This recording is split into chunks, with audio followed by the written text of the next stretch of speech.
ಓಂ ನಮಃ ಶಿವಾಯ. ಇವತ್ತು ಒಡಿಯಾದಲ್ಲಿ ಹಬ್ಬ ಅಂತೆ, ರಥ ಸಂಕ್ರಾಂತಿ.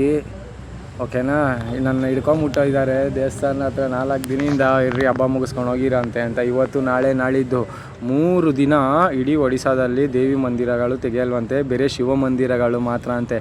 ಏನಕ್ಕಂದರೆ ವರ್ಷದಲ್ಲಿ ಒಂದು ಸರಿ ಶಿವ ಬಂದು ಪಾರ್ವತಿಗೆ ಅವ್ರಿಗೆ ಸೇವೆ ಮಾಡ್ತಾರಂತೆ. ಆ ನಂಬಿಕೆ ಇಲ್ಲಿ ಎಲ್ಲ ಹೆಣ್ಮಕ್ಳಿಗೂ ಗಂಡಸರು ಸೇವೆ ಮಾಡ್ತಾರೆ. ಇನ್ನೂ ಒಂದು, ಅವರೆಲ್ಲೂ ಹೋಗಲ್ವಂತೆ, ಮನೇಲೇ ಕುತ್ಕೊಂಡಿರ್ತಾರಂತೆ. ಈಚೆ ಎಲ್ಲನ ಹೋಗ್ಬೇಕಂದ್ರೆ, ಹೊರಗಡೆ ಹೋಗ್ಬೇಕಂದ್ರೆ ಕಾಲಿಗೆ ಬಾಳೆಯಲ್ಲಿ ಸುತ್ತಕೊಂಡು ಹೋಗ್ಬಿಟ್ಟು ಬರ್ತಾರಂತೆ. ಆದರೆ ವಾಶ್ರೂಮ್ಗೆ ಈಚೆ ಹೋಗ್ಬೇಕಂದ್ರೆ ಹೆಣ್ಮಕ್ಳು ಇನ್ನೆಲ್ಲ ಟೈಮು ಕುತ್ಕೊಂಡೇ ಇರ್ತಾರಂತೆ ದೇವ್ರ ಮುಂದೆ. ಎಲ್ಲ ಸೇವೆಯನ್ನು ಗಂಡ್ಮಕ್ಳೇ ಮಾಡಬೇಕಂತೆ, ಅಡುಗೆಯಿಂದ ಹಿಡಿದು ಪ್ರತಿಯೊಂದೂ. 3 ದಿನವೂ ಹೊಸ ಬಟ್ಟೆನೇ ಅಂತೆ ಹೆಣ್ಮಕ್ಳಿಗೆ. ರಥ ಸಂಕ್ರಾಂತಿ ಇವತ್ತು ಇವ್ರಿಗೆ ಹಬ್ಬ. ಅದಕ್ಕೆ ಹಬ್ಬ ಮುಗಿಸ್ಕೊಂಡು ಹೋಗ್ರಿ. ಇವತ್ತು ರಜಾ ಎಲ್ಲರಿಗೂ ಒಡಿಯಾದಲ್ಲಿ. ನಾಳೆ ಪೂಜೆ ಇರುತ್ತೆ ಶಿವನಿಗೆ ಅಂತ ಹೇಳಿದ್ದಾರೆ. ಓಂ ನಮಃ ಶಿವಾಯ.